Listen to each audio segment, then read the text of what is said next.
Alors, bonjour à tous et bienvenue dans ce nouvel audio.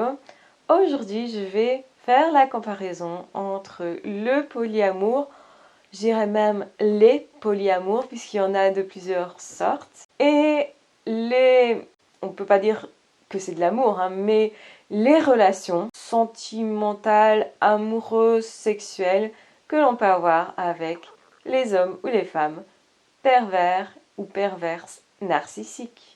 Comment distinguer les deux? Eh bien, il y a quelque chose d'essentiel, c'est que bien sûr, quand on détermine que quelqu'un est pervers narcissique, on va regarder l'ensemble des caractéristiques, l'ensemble des vidéos, autrement dit, on ne pose pas un diagnostic à la légère à ce niveau-là, bien entendu. Ça veut dire qu'il y a des personnes, effectivement, qui peuvent multiplier les relations parce que ce sont des personnes super sociables qui ont envie de partager, qui généralement aussi peut-être sont en voyage, donc ont envie d'avoir des relations de courte durée. Ou bien ça peut être aussi simplement besoin de faire des expériences parce qu'on vient de rompre avec quelqu'un, on n'a plus envie d'une relation sur le long terme, on n'est pas encore prêt pour ça peut-être, et donc du coup on va se dire que le polyamour peut être une solution. Ça peut être aussi vouloir essayer quelque chose de nouveau pour nous. Ça peut être aussi parce qu'on ne sait pas trop bien quelle orientation sexuelle nous avons et du coup, on a envie de faire des expériences. Ça peut être pour des personnes assez jeunes qui se découvrent à ce niveau-là ou qui se cherchent. Ce serait peut-être plus juste de dire que c'est une personne qui se cherche, tout simplement.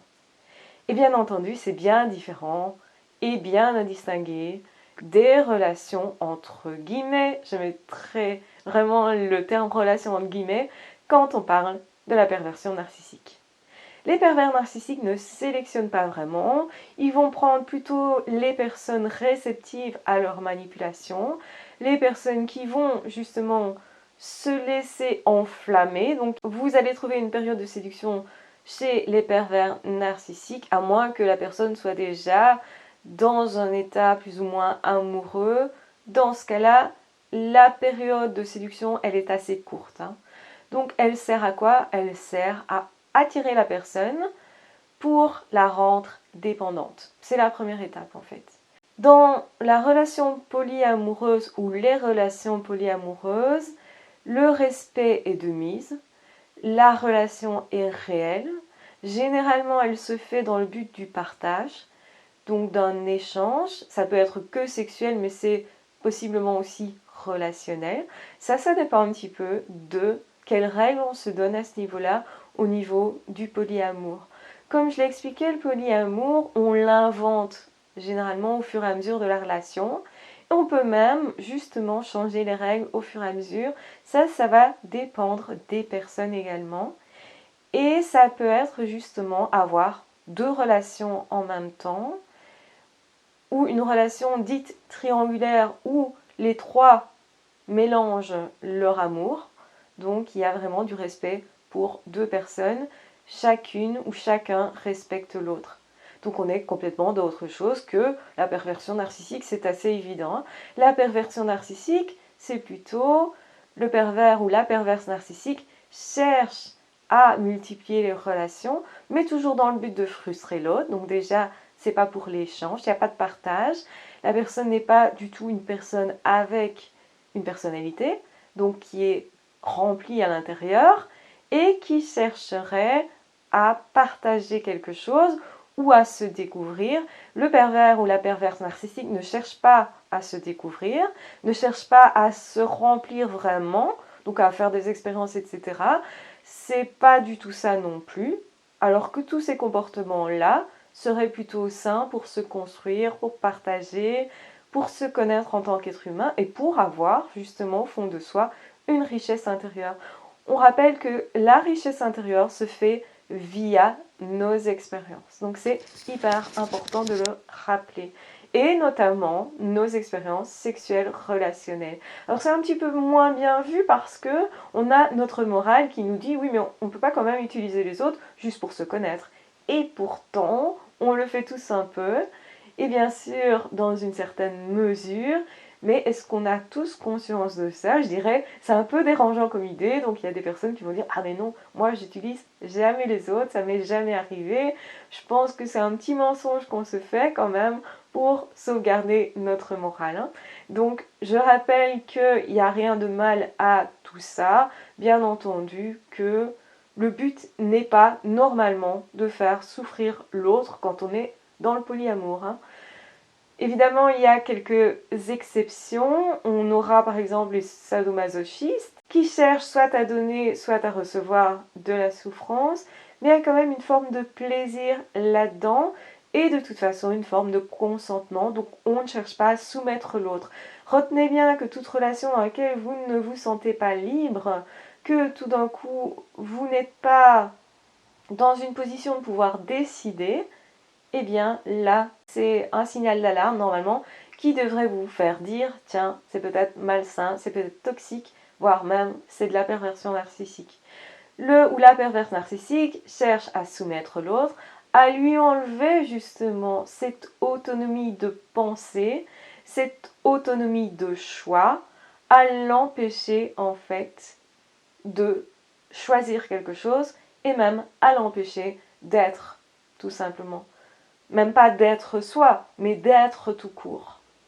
Donc le priver de ses possibilités en tant qu'être humain de partage, etc., en l'emmenant principalement dans ce qu'il ou elle ne veut pas.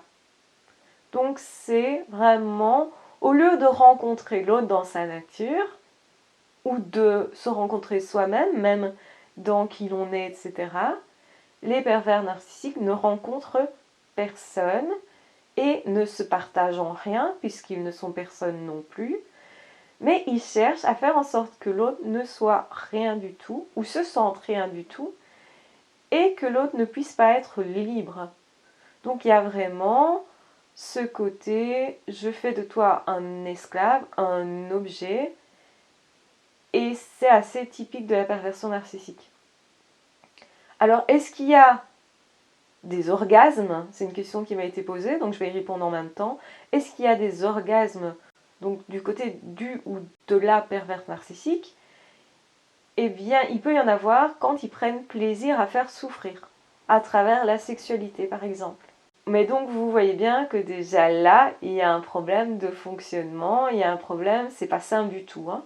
Et c'est faire souffrir sans que l'autre soit d'accord, sans que l'autre y prenne une forme de plaisir.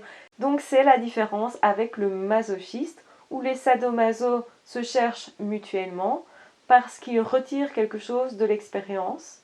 Ils se positionnent généralement dans une position qu'ils n'ont pas l'habitude d'avoir. Par exemple, la personne qui va être assez puissante dans son boulot, etc., qui va gérer beaucoup de choses, aura plaisir à se soumettre à l'autre, à avoir une position qui lui est différente en fait.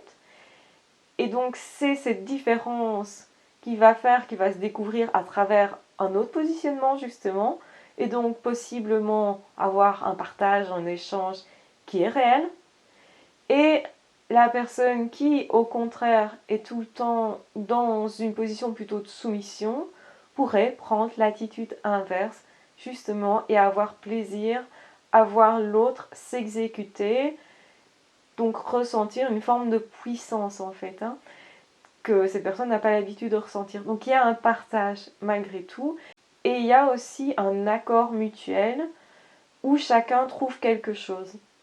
Dans la perversion narcissique, le ou la perverse narcissique cherche quelque chose sans le trouver, donc qui est la domination, la forme de plaisir sadique, donc cherche quelque chose, mais c'est de courte durée, donc il faudra toujours augmenter la violence, etc., la soumission de l'autre, etc. Et ça n'a rien de sain, rappelons-le, et ça n'a rien non plus d'équilibré. Donc bien distinguer.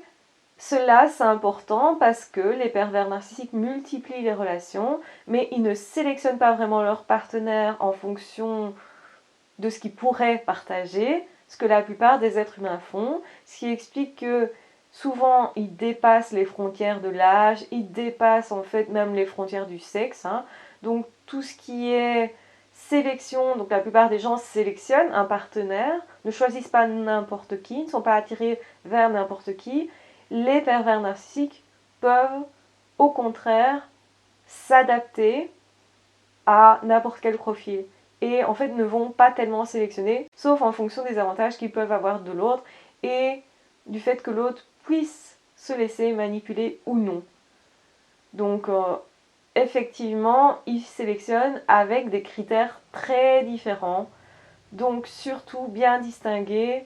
Là, il y a une possibilité de relation, même si elle est particulière ou qu'elle n'est pas dans les normes, donc comme dans le cadre du polyamour, et la perversion narcissique, où il n'y a pas du tout de respect, où il y a vraiment une jouissance à faire souffrir l'autre, où l'autre est dans une position où il n'a pas donné vraiment son accord, où il était soumis à quelque chose, obligé à quelque chose, et aussi où on lui fait perdre sa personnalité, qui il est.